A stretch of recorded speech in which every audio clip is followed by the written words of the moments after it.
मेरे हाथ में 22 जनवरी को जो अयोध्या में प्राण प्रतिष्ठा का आयोजन है उसका इनविटेशन कार्ड है, निमंत्रण पत्र है। अब मैं मतलब थोड़ा सा अनबॉक्सिंग जैसा कुछ करने वाला हूँ आपके सामने कि ये कार्ड कैसा दिखता है। लेकिन जिस व्यक्ति को ये कार्ड मिला है हम उसका नाम, उसकी पहचान नहीं जाहिर करेंगे, इस लिहाज से इसके कुछ हिस्से ब्लर रहेंगे।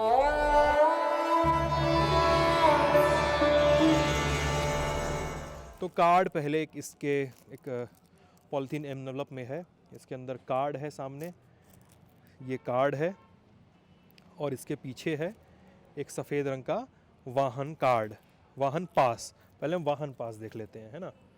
तो वाहन पास में लिखा हुआ है श्री राम जन्मभूमि तीर्थ क्षेत्र प्राण प्रतिष्ठा समारोह विशिष्ट महानुभाव वाहन पास। यहाँ पे गाड़ी का नंबर है और यहाँ पे कोड है, जिस आदमी को आना है उस आदमी का कोड है जो ब्लर किया हुआ है हमने। और इसकी वैधता 18 से 25 जनवरी 2024 तक की ही है।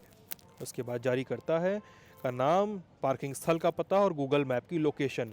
ये वाहन पास को आपको अपनी गाड़ी पे लगाना है जिस गाड़ी के माध्यम से आप अयोध्या में एंट्री लेंगे उस दिन जहाँ पे राम मंदिर का निर्माण किया जा रहा है। अब हम आते हैं कार्ड पे, और कार्ड सामने से जैसा दिखता है वो हमने दिखाई दिया, पीछे से कार्ड कुछ ऐसा दिखाई देता है।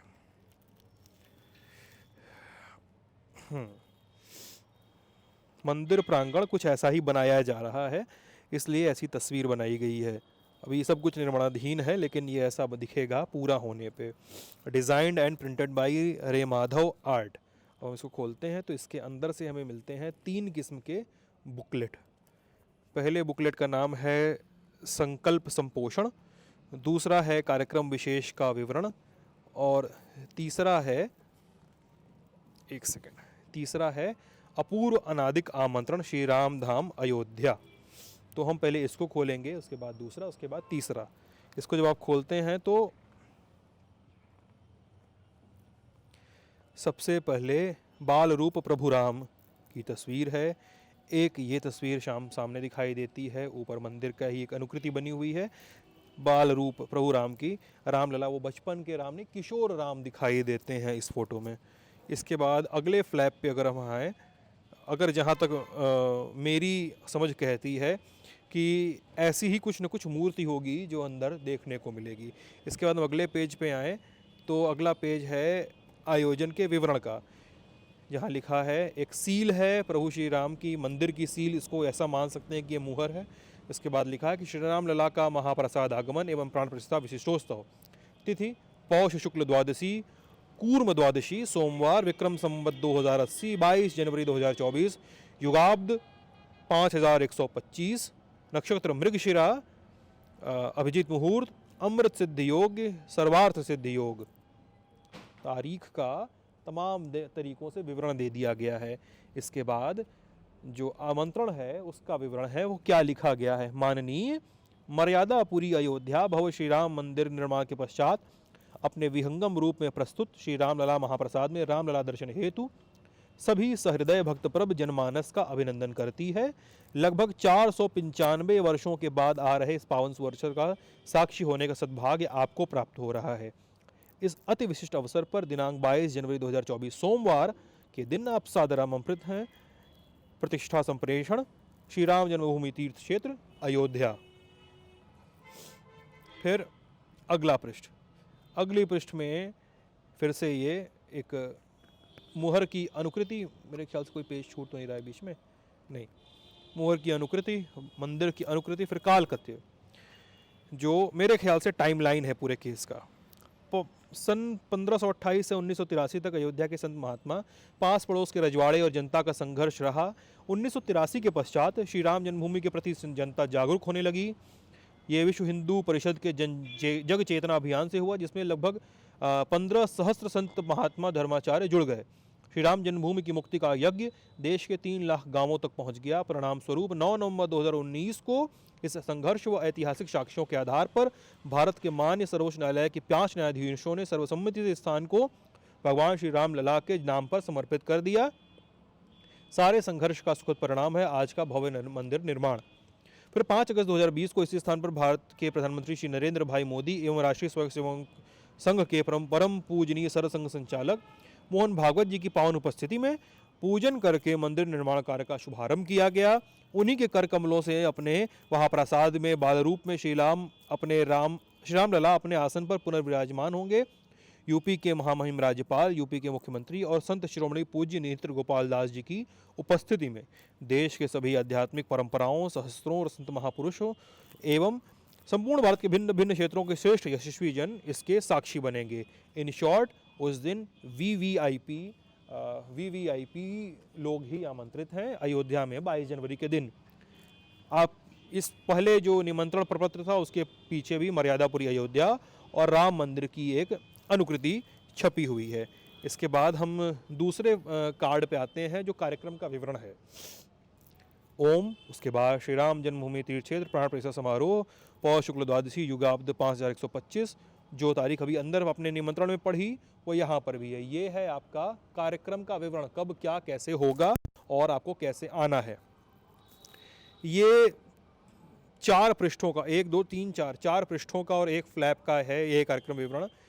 इसको खोलते हैं तो आपको कुछ ऐसा दिखाई देता है। सबसे पहले कौन कौन आ रहा है।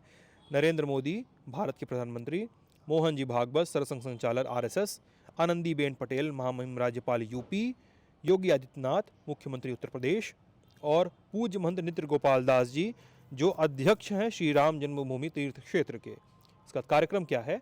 सुबह 11:30 बजे सम्मानीय महानुभावों का आगमन हो जाना चाहिए। फिर 11:30 से 12:30 तक प्राण प्रतिष्ठा मंगल विधि गर्भगृह में होगी और फिर 12:30 पर महानुभावों का उद्बोधन होगा और मंचस्थ महानुभावों के प्रस्थानोपरांत समस्त निमंत्रित पूज्य संत वृंद और विशेष अतिथियों का दर्शन प्रारंभ। यानी 12:30 बजे जो उद्बोधन शुरू होगा वो आधे 1 घंटे जो भी चलेगा वो महानुभाव सारे चले जाएंगे। उसके बाद सभी अतिथि लोग और जो संत समाज के लोग हैं वो अंदर जाके दर्शन कर सकते हैं। अभी भी मंदिर में मूवमेंट वीवीआईपी ही होगा। उसके बाद जो निवेदन किए गए हैं, जो जिनको बुलाया गया है उनसे कुछ निवेदन किए गए हैं, जैसे सुरक्षा कारणों से स्थल पर प्रातः 11 बजे के पहले ही आसन ग्रहण करना है। प्रवेश स्थान पर अपना निजी सामान एवं सामग्री, फोन, कैमरा, चरण पादुका इत्यादि सुरक्षित रखने की व्यवस्था रहेगी। बाहर जाते समय अपना सामान वहीं प्राप्त होगा। कार्यक्रम स्थल पर अपने आसन पर ही अल्पाहार और भोजन आदि की व्यवस्था रहेगी। कार्यक्रम स्थल के निकट ही जन सुविधाएं उपलब्ध रहेंगी। आधार कार्ड और निमंत्रण पत्र आपके साथ ही रहेगा तो प्रवेश में सुविधा होगी। ये निमंत्रण पत्र निर्धारित व्यक्ति हेतु मान्य है, किसी अन्य को हस्तांतरणीय नहीं है, यानी ट्रांसफरेबल नहीं है। हमको मिला तो हम किसी और को नहीं दे सकते, किसी को मिला तो वो किसी दूसरे को नहीं दे सकता। जिसके नाम पर इशूज है उसी को ही नाम पर एक कोड जारी किया गया है, उसी कोड के नाम पर सिटिंग होगी, उसी कोड के नाम पर पार्किंग होगी और ये ट्रांसफरेबल नहीं है। निवेदक और न्यासी गण कौन कौन से हैं। नृत्य गोपाल दास जी हैं, चंपत राय, गोविंद देव गिरि जी महाराज, वासुदेवानंद सरस्वती, विश्व प्रसन्न तीर्थ जी, युग पुरुष परमानंद गिरी, दिनेंद्र दास जी, के पाराशरण वो वकील हैं जिन्होंने टाइटल सूट को 2019 में लड़ा था सुप्रीम कोर्ट में, विमलेंद्र मोहन प्रताप मिश्र, नृपेंद्र मिश्र, अनिल मिश्र, कामेश्वर चौपाल और पदेन न्यासी भारत सरकार और उत्तर प्रदेश सरकार द्वारा नियुक्त। ये कार्यक्रम का विवरण और आखिर में श्री राम जन्मभूमि तीर्थ क्षेत्र की एक और सील और उसके बाद ये फ्लैप भी बंद। और इसके बाद आता है आखिर का बुकलेट जो है संकल्प संपोषण। ये मंदिर का एक 3D मैप है। मंदिर बन जाएगा तो ऐसा दिखेगा। संकल्प संपोषण में उन लोगों के विवरण हैं जिन लोगों के प्रयासों से, लंबे समय तक चले प्रयासों के बाद राम जन्मभूमि और राम मंदिर का जो आंदोलन था वो इस रूप में पहुंचा है कि मंदिर बन रहा है। और इस पूरे प्रकरण में, ये पूरा प्रकरण साल 1949 से लगभग आज़ादी के समय से शुरू होता है और आता है साल 2024 तक। किन किन लोगों की तस्वीरें हैं वो भी देख लेते हैं ब्रीफ में। पहले लिखा है ये सम्मान स्वरूप है और फिर बताया गया है कि ये पुष्प उन हुतात्माओं को समर्पित है जिन्होंने 1528 से लेकर 1984 तक राम जन्मभूमि को मुक्त कराने के लिए प्रत्यक्ष एवं अप्रत्यक्ष 76 संघर्षों में भाग लिया। 7 अक्टूबर 1984 को सरयू तट पर श्री राम जन्मभूमि मुक्ति का संकल्प लेकर प्रारंभ हुआ 77वां वर्ष और उसका मार्गदर्शन करने वाले संघर्ष को गांव-गांव पहुंचाने में उसकी जिन भी लोगों ने समिति, न्यास और मंडल आदि गठित करके मदद की, ये उनको समर्पित है। ये पुष्प, ये वो तस्वीर है मेरे ख्याल से, अगर मैं गलत नहीं हूँ तो ये वो तस्वीर है जो लंबे समय तक टेंट में दिखाई देती थी, जिस टेंट में अभी भी 22 जनवरी के पहले प्राण प्रतिष्ठा के पहले जहाँ पे दर्शन किए जा रहे हैं, वहाँ पर ये अभी रामलला की फ़ोटो मूर्ति लगाई गई है, जो मेरा ज्ञान कहता है। प्रभु की कृपा भयउ सब काजू, जन्म हमार सुफल भा आजू, नाथ पवन सुत कीन ही जो करनी, सह सहु मुख नो जाई सुबरनी। इसके बाद देवरहा बाबा जी महाराज, उन्होंने घोषणा की थी कि विश्व हिंदू परिषद मेरी आत्मा है और मेरी सहमति से ही श्री राम जन्मभूमि का आंदोलन जो चल रहा है। और इसके बाद फ़ोटो आती है अभिराम दास जी महाराज की, जो उज्जैनिया पट्टी के नागा थे और कहा गया था कि 22-23 दिसंबर 1949 में राम जन्मभूमि पर रामलला के प्राकट्य के महानायक थे। दिसंबर 1949 में एक रात में अचानक से कहा गया, अयोध्या में हल्ला मचा कि रामलला की मूर्ति प्रकट हुई है। रामलला खुद प्रकट हुई है बाबरी मस्जिद के अंदर, जबकि कहा यह जाता है, कुछ किताबों में विवरण मिलता है कि कुछ दो पुजारियों ने वहां जाकर रामलला की मूर्ति रखी थी, और जिसके बाद इस पूरे आंदोलन का एक उग्र रूप दिखाई दिया।